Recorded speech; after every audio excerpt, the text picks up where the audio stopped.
जय जगदम्बा दोस्तों। आज हम एक ऐसी मूवी का रिव्यू कर रहे हैं जो रिव्यू करने के लायक नहीं है। वैसे इसका रिव्यू किसी ने भी ढंग से एक्सप्लेनेशन किया नहीं है, क्योंकि एक्सप्लेन करने लायक कुछ है ही नहीं इस मूवी में। हम बात कर रहे हैं लाइगर मूवी की। अब ट्रेंड चल रहा है बाइकआउट बॉलीवुड, बाइकआउट ये बाइकआउट वो, मूवीज के नाम पे कि लाल सिंह चड्ढा बाइकआउट, रक्षाबंधन बाइकआउट। इसका तो बाइकआउट का ट्रेंड भी नहीं चला, फिर भी आप देखेंगे कि थिएटर में लाल सिंह चड्ढा या रक्षाबंधन की आधी सीट्स भी इसको नहीं मिल रही। वैसे ये मूवी में स्टारकास्ट जो लिया गया है उससे ज्यादा इस पे असर पड़ा है प्रोड्यूसर का, मिस्टर करण जौहर। उसके अलावा आप स्टोरी देखो, इतना ही घटिया स्टोरी है, मतलब कुछ भी बना रहे हैं। अब ऐसा लगता है पता नहीं बॉलीवुड राइटिंग और स्टोरी राइटिंग स्टोरी टेलिंग भूल गया है, एक्टर एक्टिंग भूल गए हैं, पता नहीं, या लोगों का नजरिया बदल गया है, इनको देखने का समझ नहीं आ रहा। आप देखेंगे इस मूवी में साउथ का और बॉलीवुड का एक ऐसा मिक्सर है कि साउथ अपना बेस्ट देने से नहीं रुका और बॉलीवुड अपना कचरा देने से नहीं रुका। साउथ बोल रहा है कि हम अपनी एक्टिंग का बेस्ट देंगे। आप देखिए साउथ का जो स्टार है इसमें, विजय देवगौड़ा, अच्छी एक्टिंग की है उसने। उसके अलावा आप अनन्या पांडे की एक्टिंग देखेंगे ना, तो मतलब थिएटर में से सफोकेशन होने लगेगी आपको। आपको लगेगा कि मैं थिएटर छोड़ के भागूं, ये पिक्चर देखना मतलब बीच में छोड़ के भाग जाओ आप, ऐसी स्टोरी है। मतलब हमने अपने दिल पे पत्थर रख के देखा है जबरदस्ती। और हमने देखा था, हमारा चैनल का मोटो था कि हम इनके जो सॉफ्ट कॉर्नर है ना, वो सॉफ्ट कॉर्नर ढूंढ के लोगों तक ले जा सके। जो इन्होंने समाज में जहर भरा जो कीड़े डाले हैं ना पिछले 70 साल में, ये कंटिन्यू डालते आ रहे हैं, तो हम उनको ढूंढने के लिए हमने ये पिक्चर देखी। लेकिन छाती पे एक बोझ हो गया। एजेंडा वाली पिक्चरों में एजेंडा मिलता है तो कम से कम हमें लगता है कि हाँ, इन लोगों को पर्दाफाश करने के लिए एक कहानी मिली है जो लोगों तक पहुंचेगी, तो लोगों को पता चलेगा और लोग इस पे कोई स्ट्रिक्ट एक्शन लेंगे। लेकिन यहाँ तो आप एजेंडा ढूंढो, क्या कुछ मिले, कचरा ही कचरा है पूरी पिक्चर में। मतलब मैं बागी थ्री का, बागी जो स्टोरी है उसका थोड़ा सा उठा के, साउथ का थोड़ा तड़का लगा के, ना कोई स्टोरी है, जबरदस्ती आपको कुछ दिखाया जा रहा है, मतलब थोपा जा रहा है आप पे। और अनन्या पांडे की एक्टिंग ऐसे है जैसे कोई एक छोटा बच्चा नहीं होता जो बोल रहा होता है कि मैं एक्टिंग कर रहा हूँ, आप मेरी एक्टिंग देखो, मैं बड़ा होकर हीरो बनूंगा। मतलब मैं अनन्या पांडे इस पिक्चर में एज ए हीरोइन कास्ट की गई, मेन लीड में कास्ट की गई, और वो ये शो करने की कोशिश कर रही है कि आप मुझे टाइम दो, आप मुझे देखो, मैं ट्रेंड हो रही हूँ और आगे फ्यूचर में मैं बहुत अच्छी एक्टर बनूंगी। ये मूवी उसके ट्रायल, मतलब वो ट्रायल फेस कर रही है कि मेरे लिए ट्रायल है। मतलब आप सिखाने के लिए लाते क्यों कि आपको कहीं नहीं मिल रहा। मतलब ये हर जगह आपको एक माहौल ऐसा सेट करना है, ऐसा नेपोटिज्म वाला सिस्टम क्रिएट करना है। आप राजनीति में देख लो, हमारे चैनल का मोटो यही है। हमने पहले राजनीति पे बढ़ाया, मतलब देश वापस उसी ओर जा रहा है कि हर चीज को अपनी पर्सनल प्रॉपर्टी। भाई साहब, आप बिजनेस करो और बिजनेस को अपना बनाओ। पैसा हो ना, पैसा पैसा कमाना है तो आप ढंग की चीजों से कमाओ। आप लोगों पे थोप के और लोगों को ऐसी गलत गलत चीजें परोस के पैसा कमाने की सोचो। मैंने कमा लिया, अब मेरा बेटा कमाएगा, उसका बेटा भी यही करेगा। अरे भाई साहब, काम करना है ढंग का करो।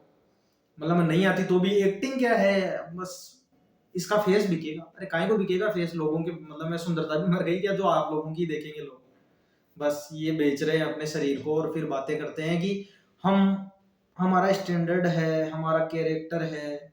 और यही लोग आ जाते हैं लोगों को लॉजिक पे और ऐसा फालतू का ज्ञान देने। और हम लोग वो जो इनसे ले भी लेते हैं, ऐसे लोगों को तो क्या बताऊं, अब बोलना बेकार, इनका डिस्कशन करना बेकार है। और मूवी में कुछ नहीं है। आप बागी की स्टोरी को और ये मान लो साउथ का तड़का डाल के उसको तोड़ मरोड़ के आपके सामने परोस दिया गया है, जैसे कि जैसे आपको समझ नहीं आएगा कई चीजें तो कि हो क्यों रही है। जबरदस्ती का पेट्रियोटिज्म, जबरदस्ती की देशभक्ति, जबरदस्ती का हर चीज जबरदस्ती की डाली जा रही है। मतलब कहीं वो कनेक्ट ही नहीं हो रही, घुसा दी गई है जबरदस्ती। मतलब लोग पागल हैं, अब कुछ भी आप डालोगे लोग देख लेंगे बस। तो देख लो मूवी का हाल। इसका मतलब मैं, आप देखो ट्रेंड तो करेगा या नहीं करेगा, क्योंकि ट्विटर पे ट्रेंड, ये ट्विटर पे ट्रेंड कराने वाले कौन है, ये तो मेरे भी समझ नहीं आता कि ट्विटर पे ये कौन सी गणित चल रही है कि 100 में से एक एजेंडा होता है जो सही ट्रेंड करता है और वो न्यूज में आ जाता है। उसके अलावा आप डेली के ट्रेंड देखो फालतू ही, करा कौन रहा है उनको ट्रेंड। अब ये लाइगर वाला ट्रेंड कर रहा था और थिएटर में आप जाके देखो वो दोबारा का हाल हुआ था जैसा हाल हो रखा है दोबारा में वो। अब ना मैं एटीट्यूड देख रहे हो, एटीट्यूड लेवल लोगों का, उसका हमने रिव्यू नहीं किया, वो कचरा है, उसको डिस्कशन करना ही बेकार है वैसी मूवीज का। और वैसे लोगों का भी, तापसी पन्नू वो एक, मतलब आप एक्टर हो, आप एक्टर हो तो आपको न्यूट्रल होना चाहिए। आप लोगों के लिए हो, आप एंटरटेनमेंट के लिए हो, आप आपको लोगों को एंटरटेन करना है बस। इसके अलावा आपका कोई मकसद नहीं होना चाहिए। लेकिन वो तो एजेंडा लेके चलते हैं, सुबह उठते ही एजेंडे के साथ हैं और हंस के ऐसे मजाक उनका बना रहे हैं। जो उनको कमा के देंगे, जिनसे वो कमाने वाले हैं। यानी एक तरीके से आप देखो तो उपभोक्ता, ग्राहक, उपभोक्ता को भगवान का दर्जा दिया गया है और वो ऐसे मजाक उड़ा रहे हैं बाइकआउट करना, हमें भी बाइकआउट करो, हम बाइकआउट होना चाहते हैं, हम भी चाहते हैं कि हम उस ट्रेंड में आए। अरे वो ट्रेंड नहीं है, वो तुम्हें तुम्हारी औकात दिखाने का जरिया है। वो बता रहे हैं कि तुम कितने गंदे हो और तुम्हारी औकात कहाँ है, वो बता रहे थे लोग, और उन्हीं का मजाक उड़ा रहे हो। कहाँ से कमाएगी पिक्चर्स? एंटरटेनमेंट करो, सो अपना काम करो, खत्म करो झंझट, काहे की फालतू की ये पचड़े में राजनीति में पड़े हुए हो।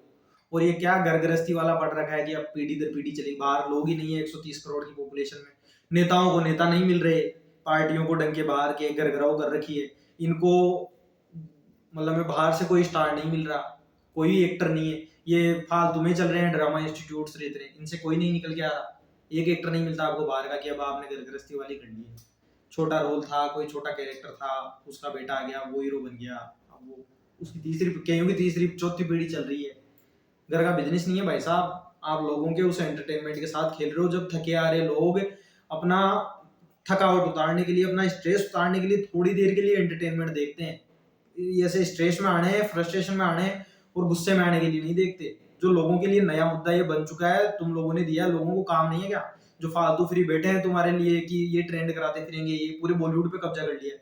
और इनको अब साउथ वालों के लिए एक सजेशन है, बॉलीवुड ये चाहता है कि टारगेट करके पूरे साउथ को खत्म कर दे, ताकि लोगों के पास ऑप्शन नहीं होगा, लोग जाएंगे कहाँ? या तो ये देखेंगे अभी ये ट्रेंड कर रही है, इनको भी खत्म कर दो।